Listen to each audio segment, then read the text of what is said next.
గారు 1906లో శ్రీకాకుళం జిల్లా అప్పటి గంజాం జిల్లాలో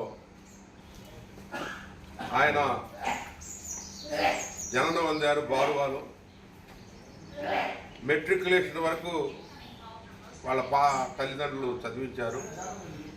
ఆనాడు స్వాతంత్ర ఉద్యమం ముమ్మరంగా సాగే రోజుల్లో గాంధీజీ అడుగుజాడల్లో కాంగ్రెస్ పార్టీలో ఆ రోజు ఆయన పనిచేసి మొట్టమొదట ఉప్పు సత్యాగ్రహం, ఆ తర్వాత యుక్త వయసులో 21 సంవత్సరాలకే ఆయన అరెస్ట్ అయ్యి అదేవిధంగా రాజమండ్రి, టెక్కలి ఇలాంటి ప్రాంతాల్లో జైలు జీవితం గడిపారు. నర్సన్నపేట, అదేవిధంగా టెక్కలి, తర్వాత రాజమండ్రిలో జైలు జీవితం గడిపినటువంటి సందర్భం ఉంది. స్వాతంత్ర సమరయోధుడు ఒక ఆదర్శవంతమైనటువంటి జీవితాన్ని ఆయన అలవర్చుకున్నాడు. ఆనాడు సుభాష్ చంద్రబోస్తో కానీ లేకుంటే ఆనాడు ఉన్నటువంటి జాతీయ నాయకులందరితో కూడా కలిసి పనిచేసి ఆనాడు మొట్టమొదట ట్రేడ్ యూనియన్ కాంగ్రెస్కి ఆంధ్రప్రదేశ్ అధ్యక్షులుగా, అదేవిధంగా ఉమ్మడి మద్రాసు రాష్ట్రంలో మొట్టమొదట మంత్రిగా ప్రకాశం పంతులు గారి దానిలోనూ బెదవాడ గోపాలరెడ్డి గారి నాయకత్వంలో ముఖ్యమంత్రులుగా పనిచేసినప్పుడు ఈయన మంత్రిగా పనిచేయటం, ఆ తర్వాత జీవితాంతం వరకు కూడా ఆయన పోరాటం చేశాడు. ఆ రోజుల్లోనే అంటరానితనం నేరం, హరిజనులకి దేవాలయ ప్రవేశం కావాలని హరిజన విద్యార్థులతో, స్టూడెంట్స్తో, అదేవిధంగా యువతతో బజార్లు వెంట ఊరేగింపులు తీసి ఆయన ఆ రోజు హరిజనులకి దేవాలయ ప్రవేశం కావించినటువంటి మొట్టమొదట ఆంధ్ర రాష్ట్రంలోనే ఆదర్శవంతమైనటువంటి నాయకత్వం నడిపినటువంటి మహానుభావుడు ఆయన. మరి టెక్కలి నుంచి పాదయాత్రగా మద్రాసు వరకు అనేక మంది జనాన్ని చైతన్యవంతం చేసి అలా రైతు పక్షపాతిగా రైతులు పక్షాన కూడా అనేక పోరాటాలు చేశాడు. ముఖ్యంగా జమీందారీ వ్యవస్థకి వ్యతిరేకంగా పోరాడినటువంటి ఆయనకు సర్దార్ అనే బిరుదుని ప్రజలంతా ఇచ్చారు. సర్దార్ ఒక భారతదేశంలో ఇద్దరికే, సర్దార్ వల్లభాయ్ పటేల్, తర్వాత సర్దార్ గౌతులచ్చన్న గారు.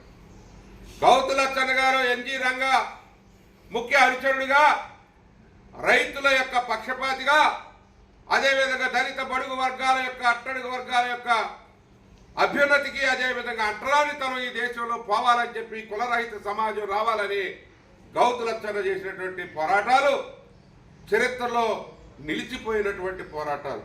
ఇప్పటికే ఆదర్శవంతంగా ఆయన సంపూర్ణంగా 96 సంవత్సరాలు జీవించాడు. ఈ సమాజంలో ఆయన నాకు వ్యక్తిగతంగా నేను ఉస్మానియా యూనివర్సిటీ విద్యార్థిగా ఉన్నప్పుడు ఆయనతోటి వ్యక్తిగతంగా కలిగినటువంటి భాగ్యం, దర్శనం. ఆయన హైదరాబాద్లో చింతల బస్తీలో ఆయన ఆఫీస్ ఉండేది. ఆయన ఆఫీస్కి విద్యార్థి దశలోనే మేము వెళ్ళటం, ఆయన యొక్క ఆదర్శాలని ఆయనతో డైరెక్ట్గా మాట్లాడి ఆయనతోటి ఎన్నో విషయాలు ఈ అంటరాని సమాజం మీద, తర్వాత కుల వివక్షత మీద పోరాటం, అదేవిధంగా సోషలిస్టు పందాన్ని ఆయన అవలంబించి కృషికారులు పార్టీకి ప్రథమ నాయకుడిగా, అంటే ఆచార్య ఎన్జీ రంగా తర్వాత ఆయన ఆ కృషికారులు పార్టీని నడిపించినటువంటి తీరు, జమీందారు వ్యతిరేక పోరాటాలు, ఆయన జీవిత చరిత్ర ఈరోజు మనమంతా కూడా పురికి పుచ్చుకోవాలి. ఇప్పటికీ కూడా మరి యొక్క వైఎస్ఆర్ కాంగ్రెస్ పార్టీ ఈ యొక్క అసమ సమాజాన్ని తొలగించి మంచి సమాజాన్ని తీసుకురావాలని, కులరహిత సమాజాన్ని తీసుకురావాలని జగన్మోహన్ రెడ్డి గారు, వైఎస్ఆర్ కాంగ్రెస్ పార్టీ కృషి చేస్తూ ఉంది. ఆయన అడుగుజాడల్లో ఆయన చూపించినటువంటి ఆదర్శ స్వాతంత్ర పోరాటంలో కానీ, స్వాతంత్ర అనంతరం కానీ ఆంధ్ర రాజకీయాల్లో ఒక చెరగని ముద్ర వేసినటువంటి మహానేత సర్దార్ గౌతులచ్చన్న గారు. గౌతులచ్చన్న గారి జీవితం మనం అధ్యయనం చేయాలి. ఆయన పోరాటాలు అధ్యయనం చేయాలి. ఆయన ఏ ఆశయాలు సాధించడం కోసం పోరాటం చేశాడు, ఏదైతే కులరహిత సమాజాన్ని ఏర్పాటు చేయాలని కృషి చేశారు, ఈ సమాజంలో కులాలని వ్యతిరేకించినటువంటి వ్యక్తిగా, అందరూ మనుషులే సమానులు అని చెప్పినటువంటి వ్యక్తిగా ఆయన ఆదర్శ భావాల్ని పురికొల్పించుకోవాలి. బలహీన వర్గాల్లో, దళిత వర్గాల్లో ఎవరైతే నాయకులు ఈరోజు ఉన్నారో వాళ్ళంతా కూడా సర్దార్ గౌతులచ్చన్న గారిని వారి జీవిత చరిత్రను తెలుసుకొని, వారి పోరాటాలను తెలుసుకొని, వారి ఆదర్శంగా పనిచేయాలని చెప్పి ఈరోజు వైఎస్ఆర్ కాంగ్రెస్ పార్టీ జగన్మోహన్ రెడ్డి గారి నాయకత్వంలో సర్దార్ గౌతులచ్చన్న గారి ఆశయాలను సాధించడం కోసం మా వంతు కృషి మేము చేస్తూ ఉన్నామని చెప్పి, భవిష్యత్తులో కూడా మా నాయకుడు ఈ సమాజంలో ఉన్నటువంటి అసమానతలను తొలగించి మొత్తం కూడా మంచి ఒక రాజ్యాన్ని, మరి సంక్షేమ రాజ్యాన్ని తీసుకొస్తారు. మళ్ళీ ఈ రాష్ట్రంలో తిరిగి మరి గౌతులచ్చన్న ఆశయాన్ని కొనసాగించి ముందుకు కొనసాగిస్తామని చెప్పి ఆయనకి ఈ యొక్క 20వ వర్ధంతి సందర్భంగా ఘనంగా నివాళులు అర్పిస్తూ ఉన్నాం. అందరి